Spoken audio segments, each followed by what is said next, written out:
Hi friends, कैसे हैं आप लोग। आशा करता हूं आप लोग अच्छे तरीके से होंगे।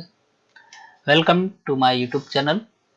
आज आपके लिए एक नया केस स्टडी लेकर आए हैं। थंबनेल से ही आपको पता चल रहा होगा, इंसर्ट सिम। तो दोस्तों, इंसर्ट सिम आता तो कई जगह से है। Mostly SIM connector, CPU, WTR, कई जगह ऐसी हैं जहां से इंसर्ट सिम का फॉल्ट आता है। इसमें इंसर्ट सिम का जो फॉल्ट था वो कहीं और से था, लेकिन हमारे टेक्नीशियन भाई इसको कहीं और देखते रहे। प्रॉपर नॉलेज ना होने की वजह से इसके कनेक्टर की दुर्दशा हो गई। देखिए, मैंने इसको कनेक्टर निकाल कर इसको साफ किया। आप देख सकते हैं कि जहाँ पर सिम के कॉन्टेक्ट हैं वहाँ पर भी कुछ टिप्स उखड़ी हुई हैं, और मेमोरी कार्ड जहाँ लगेगा वहाँ की टिप्स भी सारी उखड़ी हुई हैं। सबसे पहले हम GR ले लेते हैं। इस सेट में सिम नहीं चल रहा है, और सिम क्यों नहीं चल रहा है इसको हम देखेंगे कि क्या प्रॉब्लम है सेट में। तो सबसे पहले हम सिम कॉन्टैक्ट पर जो GR है उसको लेते हैं। देखिए, सारा GR इस पर तो ओके है ही, और यहाँ पर देखिए दूसरे सिम पर हम देखते हैं GR के लिए। देखिए, यहाँ पर GR मिल रहा है, यहाँ पर GR मिल रहा है, और ये टिप उखड़ा हुआ है, यहाँ पर GR नहीं है। ये ग्राउंड है, और इस टिप को हमें बनाना पड़ेगा, क्योंकि इस पर GR नहीं है, और ये देखना पड़ेगा GR। सिम को चलने के लिए Vsim की सप्लाई, डाटा, क्लॉक और रीसेट, ये 4 पिनों का ओके होना बहुत जरूरी है।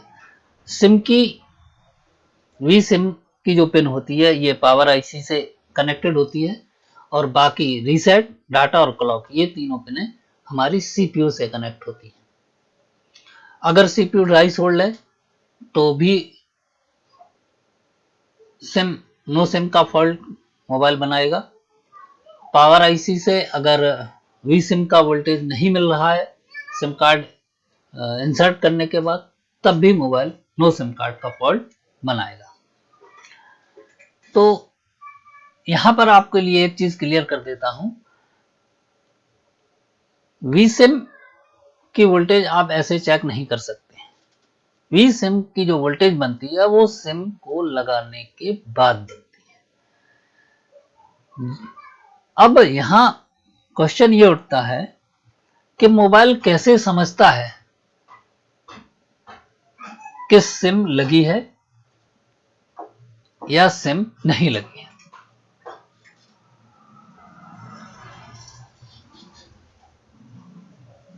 तो इसके लिए एक डिजिटल सर्किट,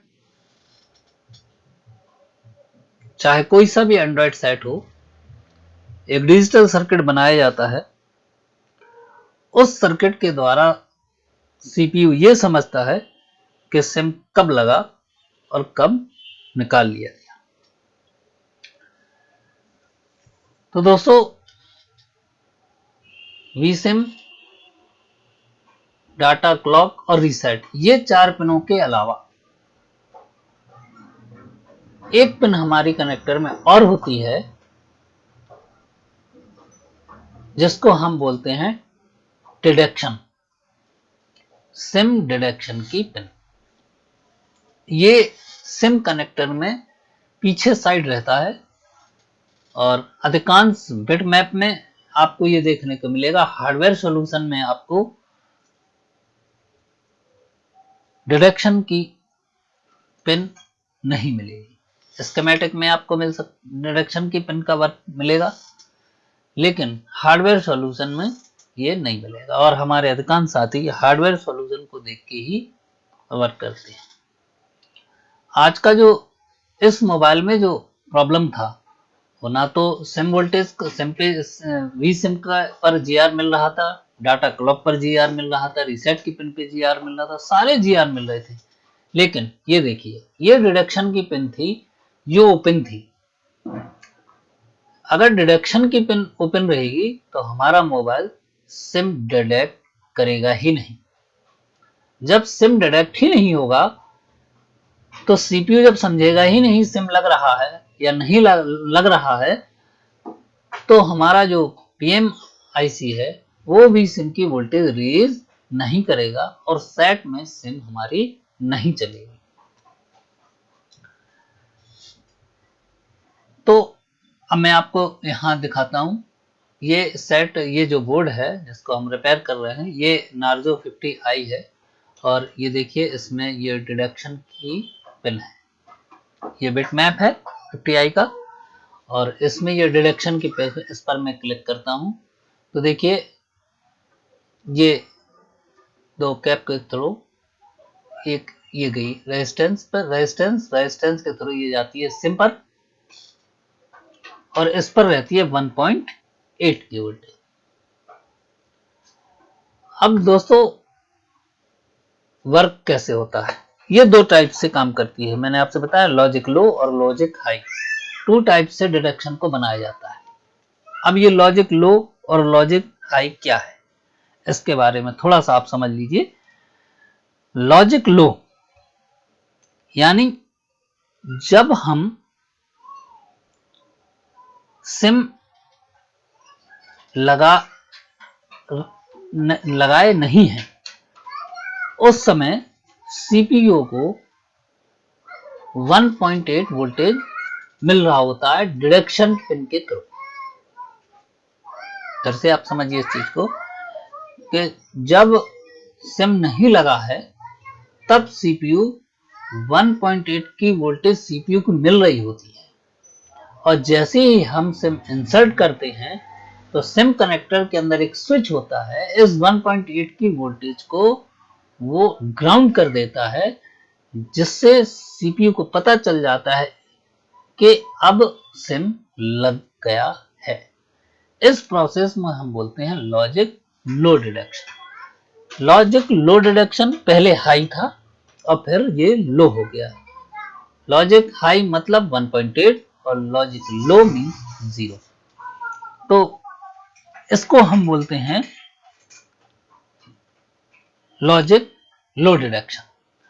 पहले 1.8 वोल्टेज था, जैसे ही हमने सिम लगाई तो सीपीयू के डिडक्शन पर जो वोल्टेज बना वो बना 0 वोल्ट यानी लॉजिक लो बना और सीपीयू इसको समझता है कि हमारी सिम लग चुका है।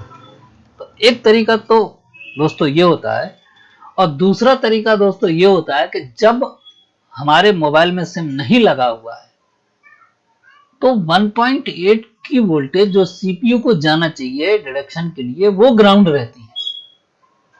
फिर से सुनिए, जब सिम नहीं लगा है तो सीपीयू की डिडक्शन की लाइन पर 1.8 की जो वोल्टेज जाना चाहिए वो लॉजिक लो रहती है, यानी स्विच के द्वारा वो ग्राउंड रहती है। और जैसे ही हम इसमें सिम इंसर्ट करते हैं तो स्विच ओपन हो जाता है और हमारे सीपीयू को 1.8 का ट्रिगर मिल जाता है। और जैसे ही सीपीयू को 1.8 का ट्रिगर मिलता है तो सीपीयू समझता है कि सिम लग गई है और मुझे सिम का वोल्टेज बनवाना चाहिए और वो पावर आईसी को कमांड करता है कि आप सिम का वोल्टेज बनाइए। उसके बाद पावर आईसी सिम का वोल्टेज बनाती है और आपकी सिम कनेक्टर को और सिम को वी सिम की सप्लाई मिल जाती है। तो दोस्तों आपने देखा कि वी सिम जो बनता है वो सिम डिडक्शन के कारण ही बनता है। अगर सिम डिडक्शन प्रॉपर वर्क नहीं करेगा तो हमारी वी सिम का वोल्टेज नहीं बनेगा और वी सिम की वोल्टेज नहीं बनेगी तो सेट में सिम चलेगा नहीं। आप कितना भी कोशिश कर लीजिए, जब तक सीपीयू डिडक्शन नहीं लेगा आपकी भी सिम नहीं बनेगी और मोबाइल में सिम नहीं चलेगी। फिर चाहे आप सीपीयू रिवॉल्व कर दीजिए, चाहे आप WTR नया लगा दीजिए, चाहे आप कुछ भी कर लें, सिम आपका नहीं चलेगा। क्योंकि आप कब सिम लगा रहे हैं और कब सिम आप निकाल रहे हैं, इसका जो CPU को पता चलता है वो केवल डिडक्शन के द्वारा ही पता चलता है। देखिए दोस्तों, मैंने जो सिम के पॉइंट हैं उन पर 183 के PPD में थोड़ा सा पेस्ट लगाया हुआ है और उसको लिक्विड करने के बाद उन पॉइंट्स को मैं लगा रहा हूं। क्योंकि बगल में CPU लगा हुआ है और CPU हमारा बोर्ड ज़्यादा ओवरहीट ना हो, इसलिए मैं इन टिपों का जो टेम्परेचर है उनको डाउन कर रहा हूं कि मेरा कनेक्टर आराम से लग जाए, किसी प्रकार के कनेक्टर में जो है हीट के कारण कनेक्टर में कोई खराबी ना हो और हमारा सिम कनेक्टर अच्छे से लग जाए। देखिए मैंने ये लगा दिया। अब मैं इसमें जो है 340 की हीट रखकर इन पॉइंटों को सोल्ड कर रहा हूं और इनका टेम्परेचर डाउन हो जाएगा तो आसानी से ये लग भी जाएंगे और किसी प्रकार का बोर्ड ओवरहीट हमारा नहीं होगा। तो दोस्तों, आपने देखा कि Vsim जब ही बनेगा जब हमारा डिडक्शन, सिम डिडक्शन का जो सर्किट है, डिजिटल सर्किट है, वो एकदम ओके होगा।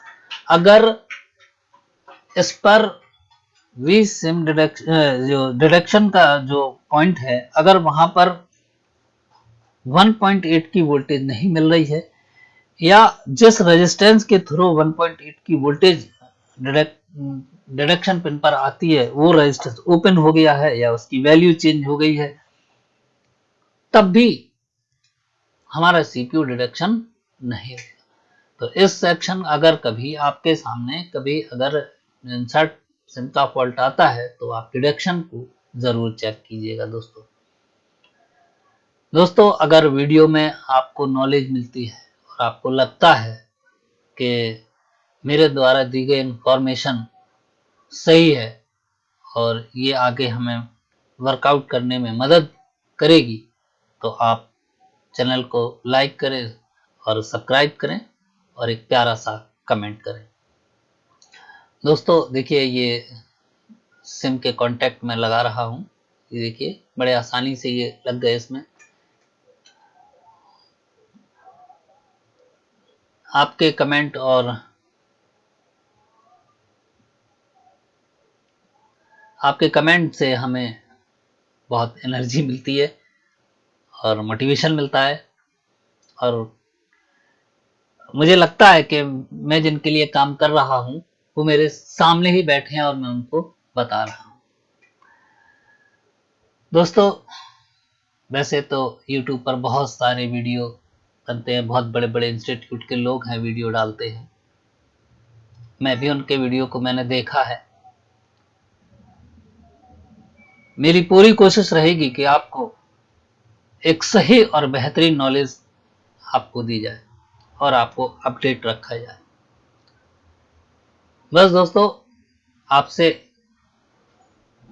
थोड़ी सी जो उम्मीद है वो केवल यही है कि अगर कहीं कुछ आपको मिस होता है तो आप कमेंट के थ्रू मुझे अवगत कराएं, मैं आपकी उस चीज को दूर अवश्य करूंगा। तो आज हमने इस छोटी सी वीडियो में एक बहुत बड़ी प्रॉब्लम को देखा कि सिम डिडक्शन के